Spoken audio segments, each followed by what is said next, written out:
Small Scale. Written by Twinkletail. Chapter 11. Fear.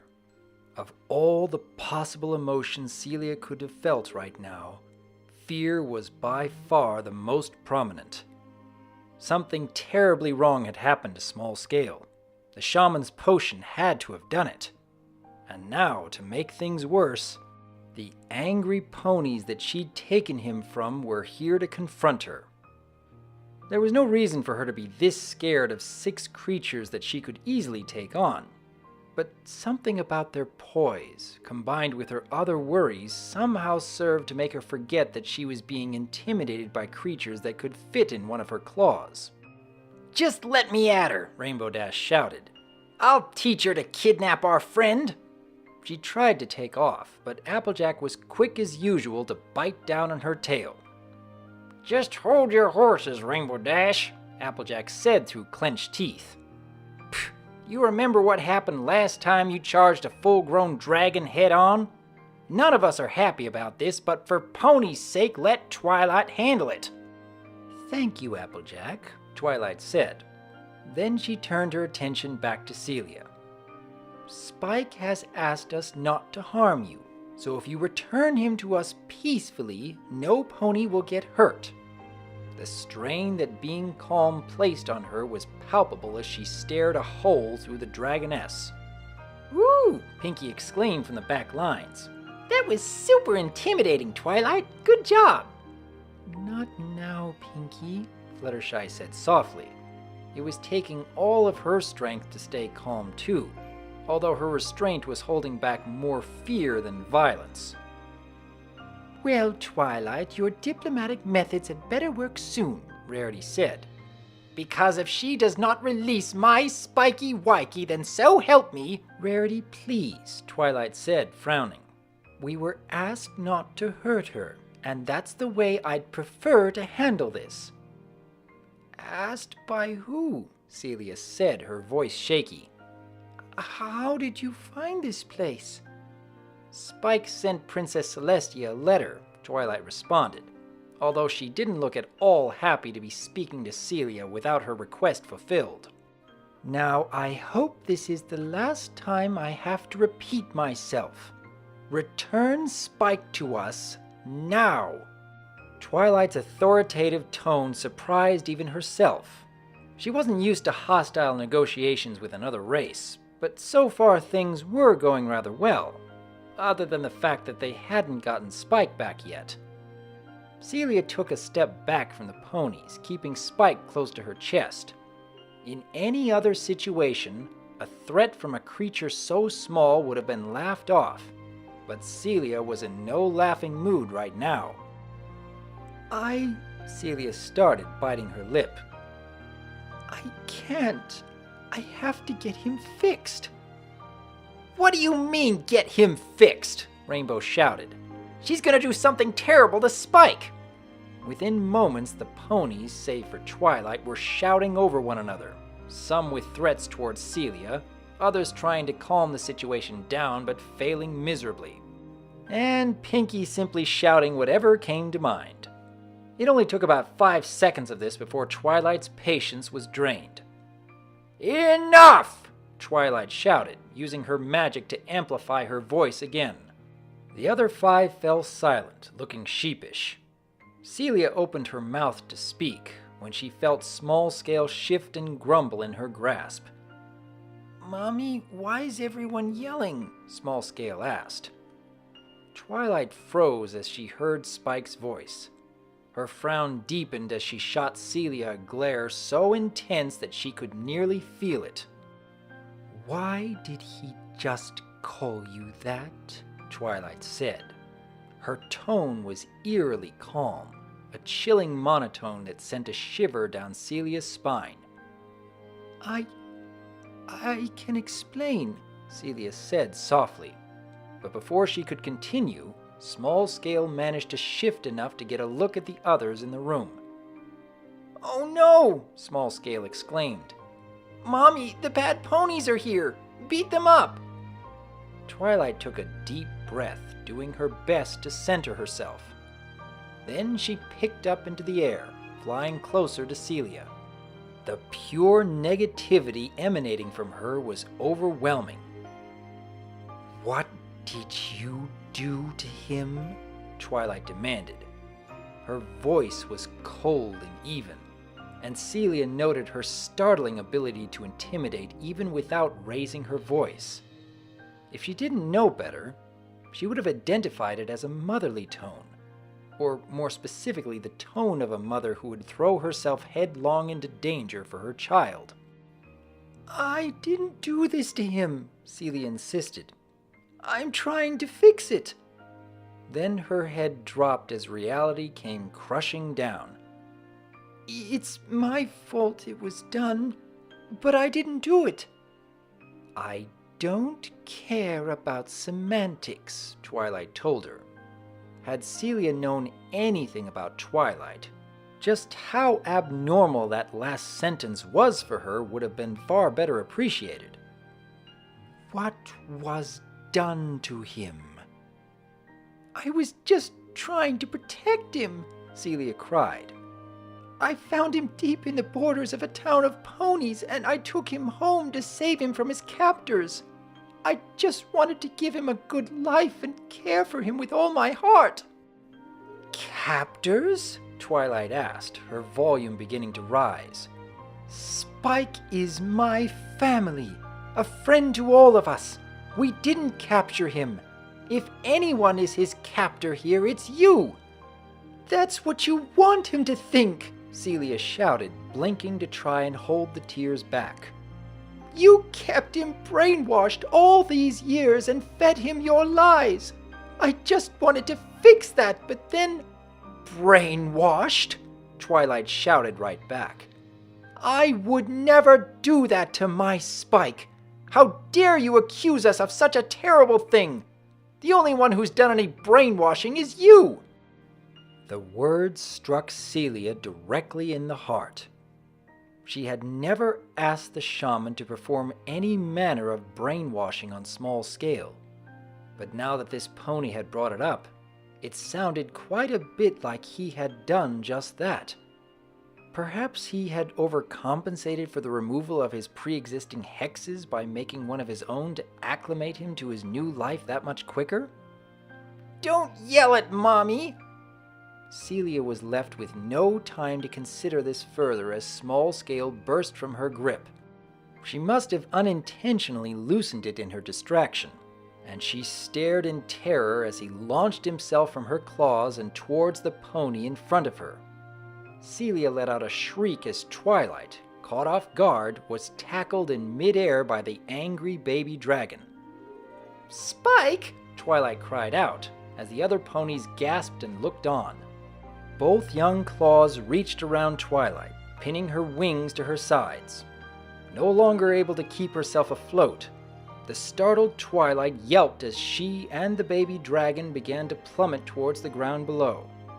The ponies quickly scrambled to try and catch the two, but they were not given a chance as they fell right into Celia's open claw. Her other claw dug between the two, breaking Spike's grip on Twilight's wings and pulling him away from her. "Small Scale," Celia said. "What in the world were you thinking, doing something so dangerous?" "The mean pony was yelling at you," Small Scale responded, breathing heavily. Celia looked sternly to the pony in her other claw, expecting a look of rage in return. Her glare softened almost instantly as she saw the reality of the situation. The formerly confident and intimidating Twilight had lost all of her bravado, and was simply staring in disbelief at Small Scale. Tears were forming in her eyes as she trembled in Celia's grasp. "Spike," Twilight said through sniffles. If someone had asked Celia what she knew of pony culture, she wouldn't have had much good to say about it.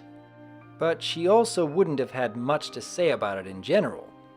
She knew ponies as brainwashing egg thieves, but knew nothing of their ability to act. Regardless, She could tell that these were no crocodile tears from Twilight. Hers was not the face of a captor desperate enough to get her captive back that she would fake tears for it. Hers was the face of a mother whose child had just attacked her in cold blood, all in defense of another whom he had referred to with the title meant for her. A look towards the other ponies lent further credence to this belief, each face holding a worried look. In her quest to keep Small-Scale safe, she had utterly failed at that exact goal. The only one he needed to be safe from was her. Celia had already been determined to speak to the shaman before, but now she was even more driven towards that goal. I've made a terrible mistake, Celia said to Twilight. But I'm going to make it right, okay? Twilight took a deep breath, trying to fight the tears back. Please, Twilight said softly. Anything to get my Spike back. Celia nodded resolutely. She looked down to the other ponies, who were all frozen in place.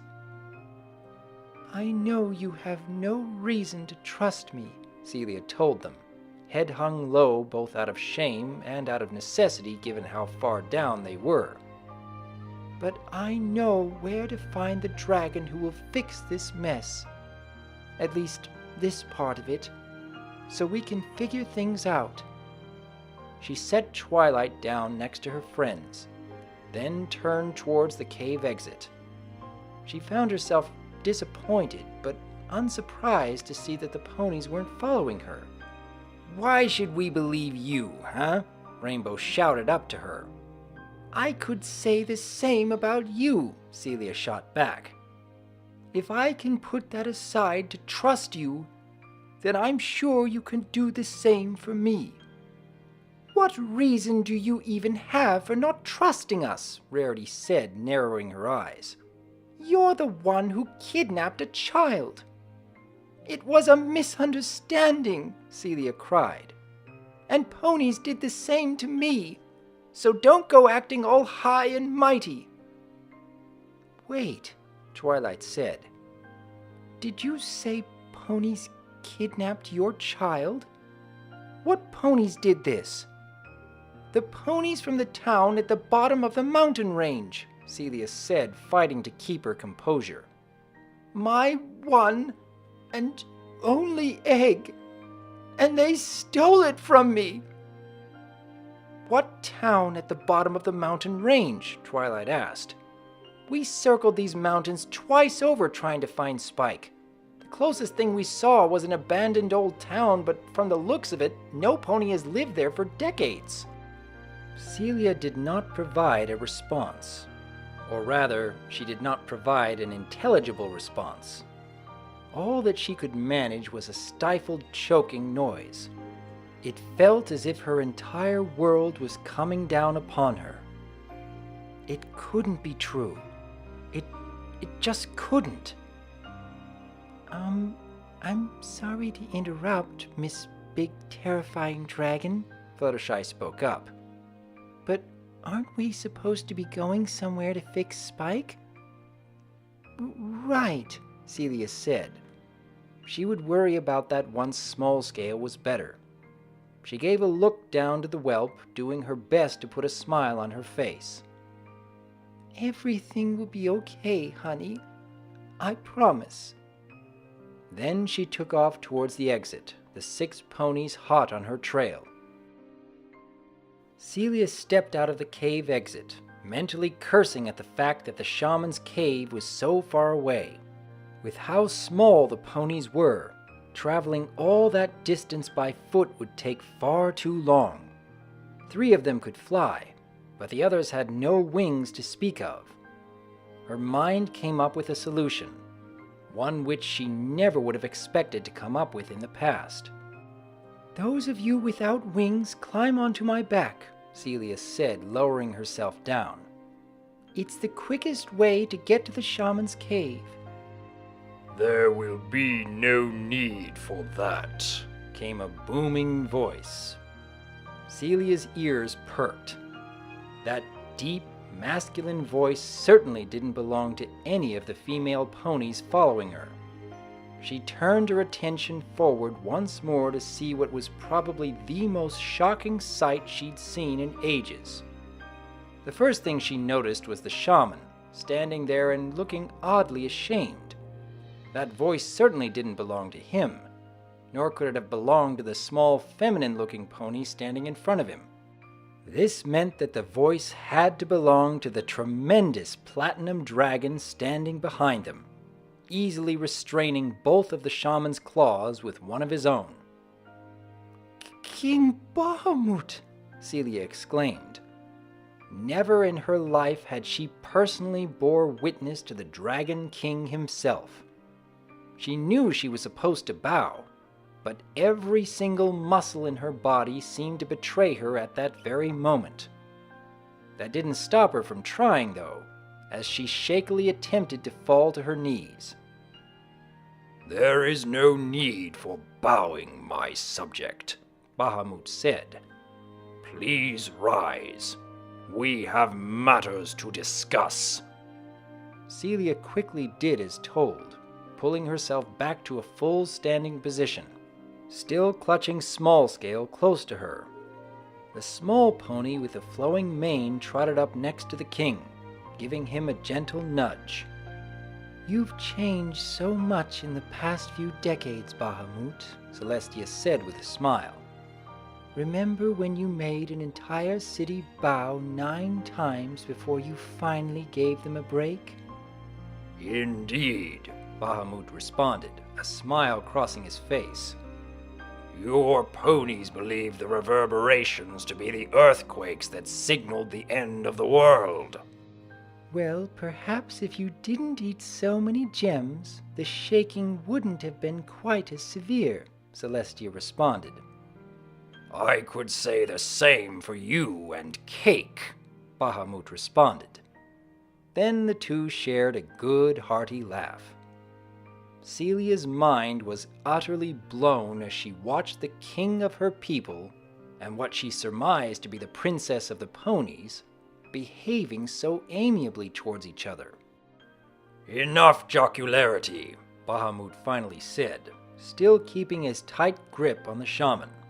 For all the shaman's size, he looked positively dwarfed by that of the Dragon King. Right now, there is a situation most dire that needs addressing. He nodded to Celia. Please, my subject, let me see the child. He reached one massive claw out towards Celia, giving her a gentle smile to try and calm her nerves. Unfortunately, Celia's nerves were far too shot to be calmed that easily. Still, she wasn't about to disobey a request from the Dragon King. She slowly moved Small Scale towards Bahamut as the ponies and the shaman all watched. No! Small Scale moaned. I don't want to go with the big dragon. He's the king of all dragons, honey, Celia said softly. I promise that he won't do anything bad to you, okay? Isn't that cool that the king of all dragons wants to see you? I guess, Small Scale said through sniffles. Celia nodded and passed him into Bahamut's claw. Thank you, Bahamut said. Then he looked to the shaman. Now, why don't you explain to everyone here exactly what you did, The shaman looked away, frowning. I still believe I was doing the right thing, the shaman said. Ponies are not fit to raise dragons. They need to be raised by their own. That is not what I asked of you, Bahamut said, giving him a stern look. The shaman shifted uncomfortably before continuing.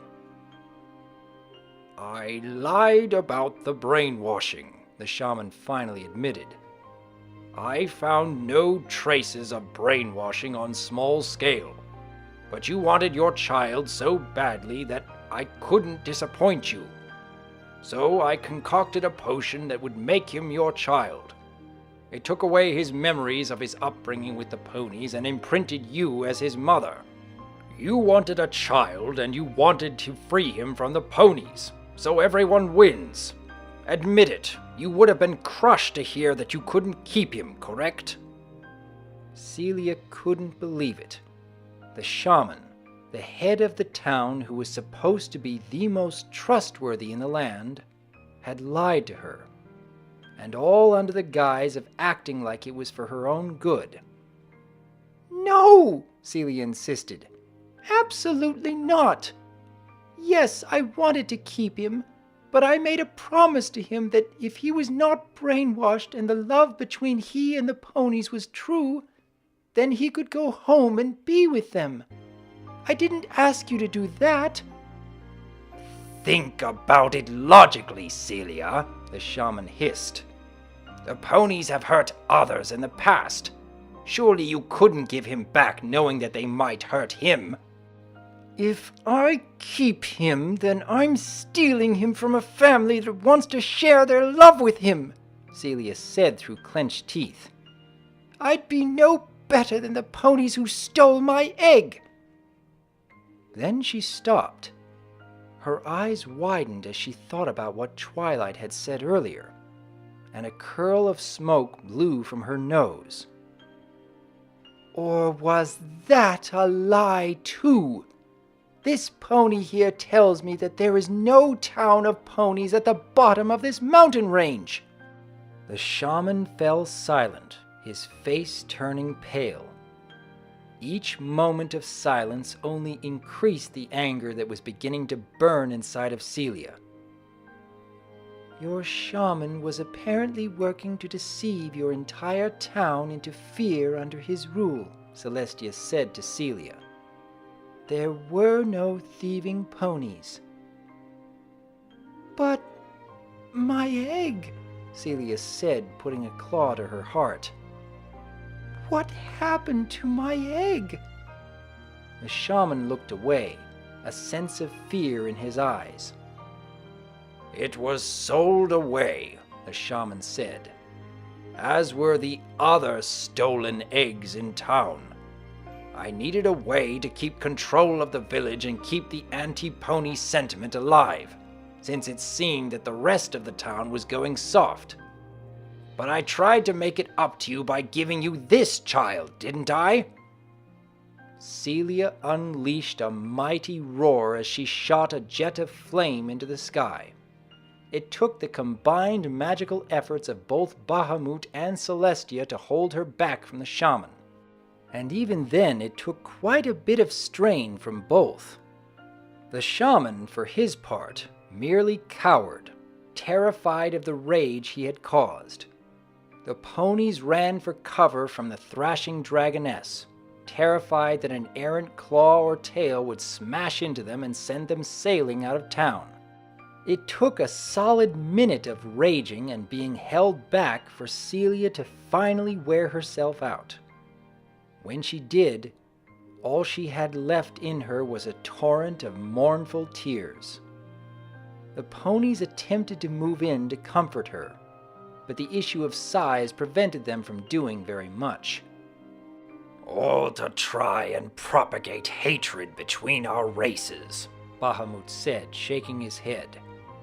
"This is not the kind of behavior I condone in any of my people, let alone one who is meant to be a figurehead for their townspeople." "I'm sorry, King Bahamut," the shaman said pitifully, unable to even look up at him. "Sorry cannot erase the wrongs you have done here," the king said. "You will administer the antidote to your previous potion to the young whelp here, and that will be the last action you take as both a figurehead and a free dragon." The shaman nodded sadly, too upset to even try to argue. He reached into his bag, pulling out a red potion and handing it to Bahamut. The Dragon King turned to Small Scale, who had been watching the entire scene in fright. "Shh," the king said to the scared whelp. "Drink this, and I promise everything will be all right." The baby dragon shook as he stared at the potion, but something about the tone and poise of the Dragon King imbued a sense of trust in him. Shaky Claws reached out for the vial, grasping it and bringing it up to his lips. The potion was drained slowly at first, but the baby dragon's haste in drinking it increased as the taste of delicious rubies flooded his taste buds. Soon the entire concoction was gone. "That was good, Mr. King," the whelp said, earning a smile from Bahamut. It was only a moment later that his belly began to feel warm. The warmth spread slowly to his arms, legs, and tail before finally reaching his head. Bit by bit, memories and faces began flooding back, as if the dam that had been holding them back had burst. The force of the memories' return was so intense that it caused the baby dragon to clutch his temples and let out a wail before finally passing out amidst the worried cries of the ponies and the dragoness on hand.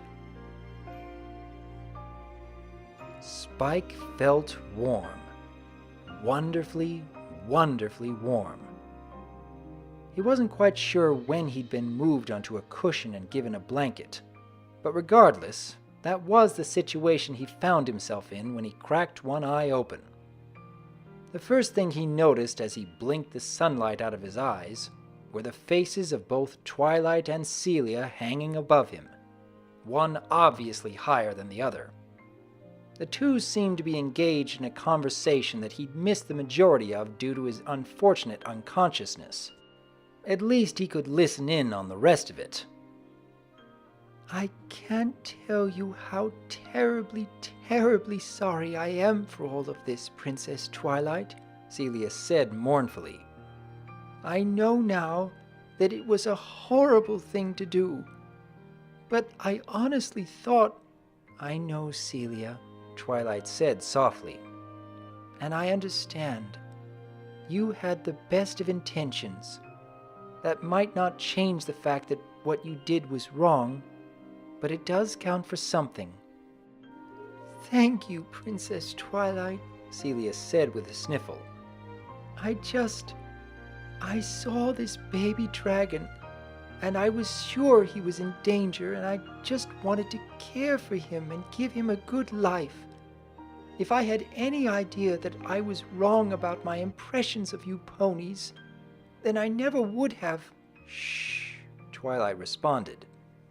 "It's obvious to me that you have a lot of good in your heart. I don't believe for a moment that you meant any harm with all of this. And please, it's just Twilight. No title necessary." "Right," Celia responded. "Your kind words mean a lot to a poor, foolish dragoness like me. Thank you, Twilight." "Thank you for taking good care of him in that time," Twilight said with a grin. "However little he may have wanted it, thank goodness it was a kind dragon like you who found him, rather than someone like that terrible shaman." She gave Celia a little wink. "Besides, I heard him mutter your name a few times in his sleep. You must have left a good impression on him." Celia said, blushing lightly. "He was a very sweet, lovable child when he wasn't trying to combat my every obsessive little bit of treatment." "He's a willful little dragon," Twilight said with a warm smile. "But that's just our Spike. He grows on you quick. But you seem to have grown on him too. That's why I think this arrangement might work out quite well." Something about seeing the two get along warmed Spike's heart. He found himself very curious about the arrangement mentioned and opened his mouth to finally speak up, when a purple mane poked into view. "He's awake!" Rarity shouted. "Spiky Wikey is awake!" Within moments, Spike found himself ensconced in ponies, all 6 of his closest friends relentlessly pouring affection upon him. Then he was suddenly lifted from the cushion as he and all 6 ponies were brought in for a hug from Celia. "Whoa!" Spike exclaimed. He chuckled a little, blushing intensely at all the affection he was receiving. "Hey, wow, hey, I'm glad to see all of you too. That whole last stretch of time was kind of scary." "I'm so sorry for that Celia began. Then she shook her head. "Spike, I can't even express how sorry I am for that whole mess. Had I known that the shaman was lying, I never would have let you take that potion. I would have flown you back to your hometown myself first."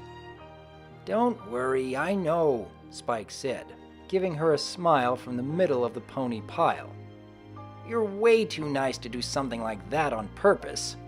Just ask next time you see a baby dragon hanging out on a rock before you take them, okay? Not that I think it's gonna happen a lot more." "Will do," Celia said. Her smile was genuine, but a bit sad at the same time. Spike took note of this and waved for her to move her face a bit closer.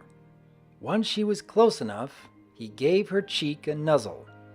"You're gonna be a good mom someday," Spike said with a smile. "I mean, you took great care of me, and I was a pain in the butt." Celia giggled lightly, then gave Twilight a quick look, as if asking for permission. Once Twilight gave the okay, she leaned in and kissed Spike in the forehead, eliciting a blush from him. "That means so much to me," Celia said. She gently set the group back down on the cushion, smiling warmly down at them. "So what happened to that shaman?" Spike asked as he leaned into a hug from Twilight. "Bahamut took him off to prison," Twilight explained. "He went without a fight.